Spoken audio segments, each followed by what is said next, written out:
ये साहब है आज कोने गांव में चेक हुई। आज चल जाए हंजाबाद में। हंजाबाद? हाँ हंजाबाद में साहब ये तो बुढ़वा चोरी से लाइट जलाओ। चोरी से? हाँ अरे एक साहब चेक कर लेते हैं, बहुत अकड़ की बोला था जब वो से बात करा था।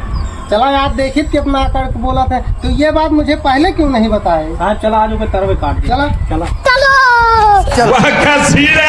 साहब ये है बुढ़ाऊ घर, ये है पंखा चलावत है और कुल जो नहीं के बात है चोरी से लाइट जलावत। ये काम करा इनका जोन बा कनेक्शन तुरंत काट दे। तुरंत रुका रुका रुका, कैसे कनेक्शन काट देवे?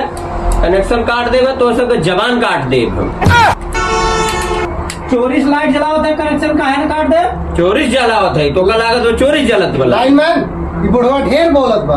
112 नंबर पे कॉल करके पुलिस बुलावा। साहब मिलाओ था 112 पे। हाँ 112 नंबर फोन लगाओ, पुलिस आवे अब बुढ़वा घर ठिकाने आई जाए। हाँ मिलाओ मिलाओ मिलाओ 112 पे।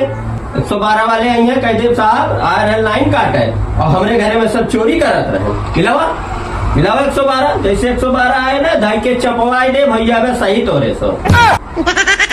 ले साहब अपन पिलास उलास पकड़ा जाए ऐसी तैसी में जो है हमें काम अब करब ना।